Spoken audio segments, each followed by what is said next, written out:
స్థానిక ధర్మపురం గ్రామంలో గత కొన్ని రోజులుగా సాగుతున్న భూ వివాద రాజకీయం ఊహించని ట్విస్ట్తో ముగిసింది. ధర్మపురం బీఆర్ఎస్ పార్టీ గ్రామ సర్పంచ్ రఘోత్తమ్ రెడ్డితో పాటు గులాబీ పార్టీ కార్యకర్తలపై గతంలో సంచలన ఆరోపణలు చేసిన గై తిరుపతి తాజాగా తన వ్యాఖ్యలపై తీవ్ర విచారం వ్యక్తం చేస్తూ బహిరంగ క్షమాపణలు చెప్పారు. బీఆర్ఎస్ పార్టీ కార్యకర్తల సమక్షంలో ఆయన తన యూటర్న్ ప్రకటనను విడుదల చేయడం ఇప్పుడు స్థానికంగా హాట్ టాపిక్గా మారింది. ఈ వ్యవహారంలోకి వెళ్తే ధర్మపురం గ్రామం ఊరి చివర ఉన్న ఓ భూమి పానాది తగాదాలకు సంబంధించి గై తిరుపతి గతంలో ఒక మీడియా సమావేశం నిర్వహించారు. ఆ సమావేశంలో ఆయన మాట్లాడుతూ తమ భూమి తగాదాల్లో స్థానిక బీఆర్ఎస్ సర్పంచ్ రఘోత్తమ్ రెడ్డి అలాగే పార్టీ కార్యకర్తలు తమకు వ్యతిరేకంగా ఉన్న వారి వైపు నిలబడ్డారని ఆరోపించారు. అంతేకాకుండా సదరు వ్యక్తుల నుంచి భారీగా ప్యాకేజీలు తీసుకుని తమకు అన్యాయం చేస్తున్నారంటూ తీవ్ర ఆరోపణలు చేశారు. అయితే ఈ విషయాలపై తాజాగా స్పందించిన గై తిరుపతి తాను చేసిన ఆరోపణల్లో ఎలాంటి నిజం లేదని స్పష్టం చేశారు.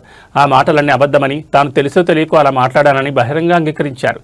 ధర్మపురం బీఆర్ఎస్ పార్టీ గ్రామ సర్పంచ్ రఘోత్తమ్ రెడ్డికి పార్టీ కార్యకర్తలకు, నాయకులకు తన వల్ల జరిగిన నష్టానికి మనస్ఫూర్తిగా క్షమాపణలు తెలియజేస్తున్నానని, పెద్ద మనసుతో తనను క్షమించాలని కోరారు.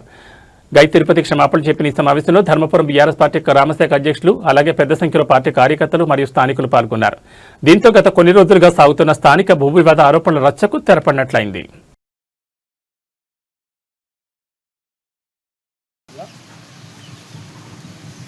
నేను భూ సమస్యల వల్ల నాకు ఆట ఇబ్బంది కలగడం వల్ల నేను లోపలి వేయడానికి ఇబ్బంది పడుతున్నాను. కాబట్టి రఘోత్తమ్ రెడ్డి గారికి, పార్టీ కార్యకర్తల వారికి నాది మాట జారడము తప్పు జరిగింది.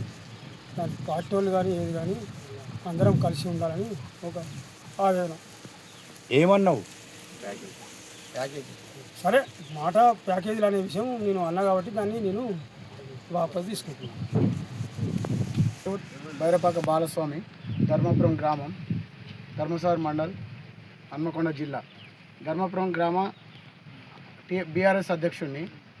మన గై తిరుపతి వల్ల మరియు కామరంజిత్ భూ వివిధ విషయంలో నిన్న మా పార్టీకి చెందిన గై తిరుపతి ప్రెస్ మీటులో మాట్లాడిన గ్రామ సర్పంచ్ భర్త రఘోత్తమ్ రెడ్డి గారిని మరియు బీఆర్ఎస్ పార్టీని కించపరిచే విధంగా మాట్లాడిండు. ఆ ప్యాకేజీల విషయంలో మాట్లాడింది కాబట్టి మా గ్రామ కార్యకర్తలందరూ, ఇవాళ బీఆర్ఎస్ కార్యకర్తలందరూ కూర్చొని మాట్లాడుకొని తిరుపతి గారిని వివరణ కోరగా ఆయన పొరపాటు అయిందని చెప్పడం జరిగింది. దానికి మా గ్రామ ప్రజలందరూ కూడా వారికి సపోర్ట్ చేస్తూ ఇక మీద అట్లాంటివి జరగకుండా చూడడానికి ప్రయత్నించాలి. ఏదున్నా కూడా గ్రామ పెద్ద మనుషుల సమక్షంలో, పార్టీల పరంగా కాకుండా గ్రామ పెద్ద మనుషుల సమక్షంలో ఆయన భూ విధాన్ని సమస్యను తీర్చుకుంటానని చెప్పి అందరికీ క్షమాపణ కోరారు.